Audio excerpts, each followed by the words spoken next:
Cold Comfort Farm by Stella Gibbons, Chapter 9. He glanced up at her as she came in and looked pleased. He had some books and papers in front of him and had been busily writing. By now, Flora was really cross. Surely she had endured enough for one evening without having to listen to intelligent conversation. Here was an occasion, she thought, for indulging in that deliberate rudeness which only persons with habitually good manners have the right to commit. She sat down at a table with her back to the supposed Mr. Mybug, picked up a menu which had gnomes painted on it, and hoped for the best. A waitress in a long frilly chintz dress, which needed ironing, had brought her some coffee, some plain biscuits, and an orange, which she had dressed with sugar and was now enjoying. The waitress had warned her that we were closed, but as this did not seem to prevent Flora sitting in the shop and enjoying her sugared orange, she did not mind if we were. She was just beginning on her fourth biscuit when she became conscious of a presence approaching her from behind, and before she could collect her faculties, the voice of Mr. Mybug said, "Hello, Flora Post! Do you believe that women have souls?" And there he was, standing above her and looking down at her with a bold yet whimsical smile. Flora was not surprised at being asked this question. She knew that intellectuals, like Mr. Kipling's bicolored python rock snake, always talked like this. So she replied pleasantly, but from her heart, "I'm afraid I'm not very interested." Mr. Mybug gave a short laugh. Evidently, he was pleased. She spooned out some more orange juice and wondered why. "Aren't you? Good girl. We shall be all right if only you'll be frank with me. As a matter of fact, I'm not very interested in whether they have souls either. Bodies matter more than souls, I say. May I sit down? You do remember me, don't you? We met at Pole Sweats in October. Look here, you don't think this is butting in or anything, do you? The Pole Sweats told me you were staying down here, and I wondered if I should run into you. Do you know Billy Polsweat well? She's a charming person, I think. So simple and gay, and such a genius for friendship. He's charming, too. A bit homo, of course, but quite charming. I say, that orange does look good. I think I'll have one, too. I adore eating things with a spoon. May I sit here?" "Do," said Flora, seeing that her hour was upon her, and that there was no escape.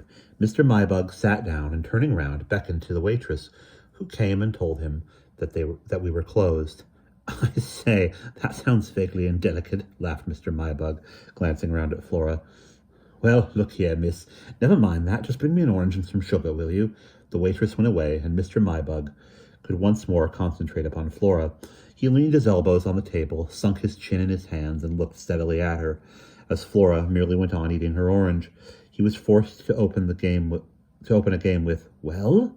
a gambit which Flora, with a sinking heart, recognized as one used by intellectuals who had decided to fall in love with you. "You're writing a book, aren't you?" she said rather hastily. "I remember Mrs. Polswet told me you were. Isn't it a life of Branwell Bronte?" She thought it would be best to utilize the information artlessly conveyed to her by Mrs. Merthyr at the condemned man, and conceal the fact that she had met Mrs. Polswet, a protege of Mrs. Smiling's, only once, and thought her a most trying female. "Yes, it's going to be damn good," said Mr. Mybug. "It's a psychological study, of course. I've got a lot of new matter, including 3 letters. He wrote to an old aunt in Ireland, Mrs. Prunty, during the period when he was working on Wuthering Heights." He glanced sharply at Flora to see if she would react by laugh or stare or blank amazement. But the gentle, interested expression upon her face did not change, so he had to explain. "You see, it's obvious that it's his book and not Emily's. No woman could have written that. It's male stuff. I've worked out a theory about his drunkenness, too. You see, he wasn't really a drunkard. He was a tremendous genius, a sort of second Chatterton. And his sisters hated him because of his genius." "I thought most of the contemporary records agree that his sisters were quite devoted to him," said Flora, who was only too pleased to keep the conversation impersonal. I know, but that was only their cunning, you see. They were devoured by jealousy of their brilliant brother, but they were afraid that if they showed it, he would go away to London for good, taking his manuscripts with him, and they didn't want him to do that because it would have spoiled their little game." Well, which little game was that? Asked Flora, trying with some difficulty to imagine Charlotte, Emily, and Anne engaged in a little game. Passing his manuscripts off as their own, of course. They wanted to have him under their noses so they could steal his work, and sell it to buy more drink. For who? Branwell? No, for themselves. They were all drunkards, but Anne was the worst of the lot. Branwell, who adored her, used to pretend to get drunk at the Black Bull in order to get gin for Anne. The landlord wouldn't let him have it if Branwell hadn't built up, with what devotion only God knows, that false reputation as a brilliant, reckless, idle drunkard. The landlord was proud to have young Mr. Bronte in his tavern. It attracted custom to the place, and Branwell could get gin for Anne on tick, as much as Anne wanted. Secretly, he worked 12 hours a day writing Shirley and Villette and, of course, Wuthering Heights. I've proved all this by evidence from 3 letters to old Mrs. Pruntney. But do the letters, inquired Flora, who was fascinated by this recital, actually say that he is writing Wuthering Heights? Of course not, retorted Mr. Mybug. Look at the question as a psychologist would. Here is a man working 15 hours a day on a stupendous masterpiece which absorbs almost all his energy. He will scarcely spare the time to eat or sleep. He's like a dynamo driving itself on its own demonic vitality. Every scrap of his being is concentrated on finishing Wuthering Heights. With what little energy he has left, he writes to an old aunt in Ireland. Now I ask you, would you expect him to mention that he was working on Wuthering Heights? Yes, said Flora. Mr. Mybug shook his head violently. No, of course he wouldn't. He'd want to get away from it for a little while, away from this all-obsessing work that was devouring his vitality. Of course he wouldn't mention it, not even to his aunt. Why not even to her? Was he so fond of her? She was the passion of his life, said Mr. Mybug simply, with a luminous gravity in his voice. Think! He'd never seen her. She was not like the rest of the drab, angular women by whom he was surrounded. She symbolized mystery, woman, the eternal, unsolvable, and undefinable X. It was a perversion, of course, his passion for her, and that made it all the stronger. All we have left of this fragile, wonderfully delicate relationship between the old woman and the young man are these 3 short letters, nothing more. Didn't she ever answer them? If she did, her letters are lost. But his letters are enough to go on. They are little masterpieces of repressed passion. They are full of tender little questions. He asks her how is her rheumatism, her cat, Toby, recovered from his recovered from his fever? What is the weather like at Derry? At Harworth it was not so good. How is Cousin Martha? For what a picture we get of Cousin Martha in those simple words. A raw Irish chit, high cheekboned, with limp black hair and clear blood on her lips.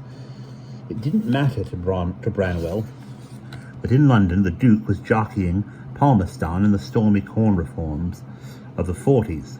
Aunt Pruny's health and welfare came first in interest. Mr. Mybug paused and refreshed himself with a spoonful of orange juice. Flora sat pondering on what she had just heard.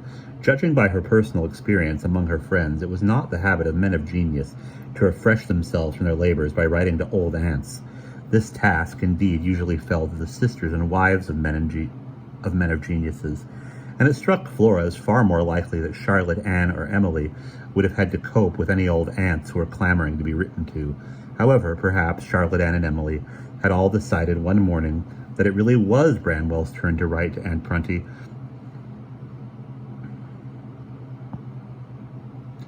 and had sat on his head in turn while he wrote the 3 letters, which were afterward posted at prudently spaced intervals. She glanced at her watch. It was 8:30. She wondered what time the brethren came out of the dog kennel. There was no sign of their release so far. The kennel was thundering to their singing, and at intervals there were pauses during which Flora presumed that they were quivering. She swallowed a tiny yawn. She was sleepy. "What are you going to call it?" she asked. She knew that intellectuals always made a great fuss about the titles of their books. The titles of biographies were especially important. Had not Victorian Vista, the scathing life of Thomas Carlyle, dropped dropped stone cold last year from the presses because everybody thought it was a boring book of reminiscences. Well, Odor of Sanctity, a rather dull history of drainage reform from 1840 to 1873, had sold like hotcakes because everybody thought it was an attack on Victorian morality. I'm hesitating between Scapegoat, a study of Branwell Bronte, and Pod Spirit, a study of Branwell Bronte. You know, a pod-like spirit, beautiful and swift. Flora did indeed know. The quotation was from Shelley's Adonis.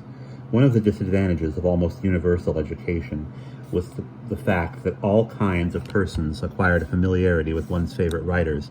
It gave one a curious feeling. It was like seeing a drunken stranger wrapped in one's dressing gown. Which do you like best? Asked Mr. Mybug.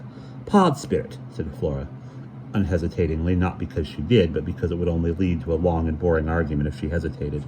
Really? That's interesting, so do I. It's wilder somehow, isn't it? I mean, I think it does give one something of the feeling of a wild thing bound down and chained, eh? And Branwell's colouring carries out the analogy. The wild reddish leopard colouring, I refer to him as the pod throughout the book. And then, of course, there's an undercurrent of symbolism. He thinks of everything, reflected Flora. A leopard can't change its spots, and neither could Branwell in the end. He might take the blame for his sister's drunkenness and let them, out of some perverted sense of sacrifice, claim his books, but in the end his genius flamed out. Blackest spots of richest gold. There isn't an intelligent person in Europe today who really believes Emily wrote The Heights. Flora finished her last biscuit, which she had been saving, and looked hopefully across at the dog kennel. It seemed to her that the hymn now being sung had a sound like the tune of those hymns which are played just before people come out of the church. In the interval of outlining his work, Mr. Mybug had been looking at her very steadily, with his chin lowered, and she was not surprised when he said abruptly, "Do you carve out walking?" Flora was now in a dreadful fix, and earnestly wished that the dog kennel would open and Amos, like a fiery angel, come to rescue her. For if she said that she adored walking, Mr. Mybug would drag her for miles in the rain while he talked about sex. And if she said she liked it only in moderation, he would make her sit on wet stiles while he tried to kiss her. If again she parried his question and said that she loathed walking, he would either suspect that she suspected that he wanted to kiss her, or else he would make her sit in some dire tea room while he talked more about sex and asked her what she felt about it. There really seemed no way out of it except by getting up and rushing out of the shop, but Mr. Mybug spared her this decision by continuing in the same low voice. I thought we might do some walks together, if you'd care to. I'd better warn you, I'm pretty susceptible. He gave a curt laugh, still looking somberly at her. Then perhaps we had better postpone our walks until the weather is finer, she said pleasantly. It would be too bad if your book were held up by your catching a cold. And if you really have a weak chest, you cannot be too careful. Mr. Mybug looked as though he would have given much to have brushed this aside with a brutal laugh.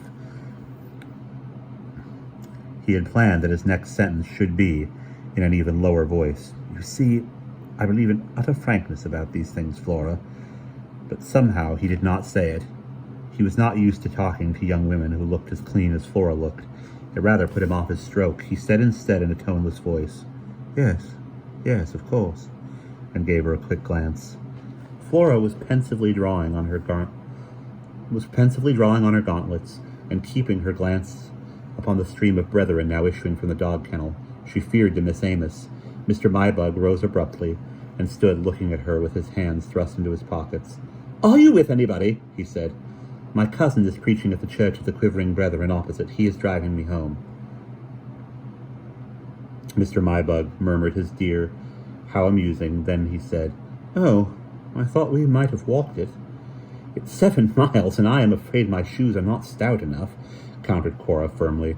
Mr. Mybug gave an ironical smile and muttered something about check to the king. But Flora had seen Amos coming out of the kennel and knew that rescue had come, so she did not mind who was checked. She said pleasantly, I must go, I'm afraid. There is my cousin looking for me. Goodbye, and thank you so much for telling me about your book. It's been so interesting. Perhaps we shall meet again sometime." Mr. Mybug leapt on this remark, which slipped out unintentionally from Flora's social armory before she could prevent it, and said eagerly that it would be great fun if they could meet again. "I'll give you my card," and he brought out a large, dirty, nasty one, which Flora, with some reluctance, put into her bag. "I warn you," said Mr. Mybug, "I'm a queer, moody brute. Nobody likes me. I'm like a child that's been rapped over the knuckles till it's afraid to shake hands. But there's something there if you care to dig for it." Flora did not care to dig, but as she thanked him for his card with a smile and hurried across the road to join Amos, who stood towering in the middle of it. As she came up to him, he drew back, pointed at her, and uttered a single word. "Fornicator." "No, dash it, Cousin Amos, that wasn't a stranger. It was a person I'd met before at a party in London," protested Flora, her indignation a little roused by the unjustness of the accusation, especially when she thought of her real feelings for Mr. Mybug. "'Tis all one, aye, and worse, too, coming from London, the devil's city," said Amos grimly.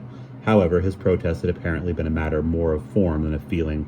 He said nothing more about it, and they drove home in silence, save for a single remark from him to the effect that the brethren had been mightily stirred by his preaching, and that Flora had missed a good deal by not staying for the quivering. To which Flora replied that she was sure she had, but that his eloquence had been altogether too much for her weak and sinful spirit. She added firmly that he really ought to see about going round on that Ford van, and he sighed heavily and said that no doubt she was a devil sent to tempt him. Still, the seeds were sown. Her plans were maturing. It was not until she glanced at Mr. Mybug's card in the candlelight of her own room that she discovered that his name was not Mybug, but Meyerberg, and that he lived in Charlotte Street. Two facts which were not calculated to raise her spirits, but such had been the varied excitements of the day that her subsequent sleep was deep and unbroken, and that is the end of Chapter 9.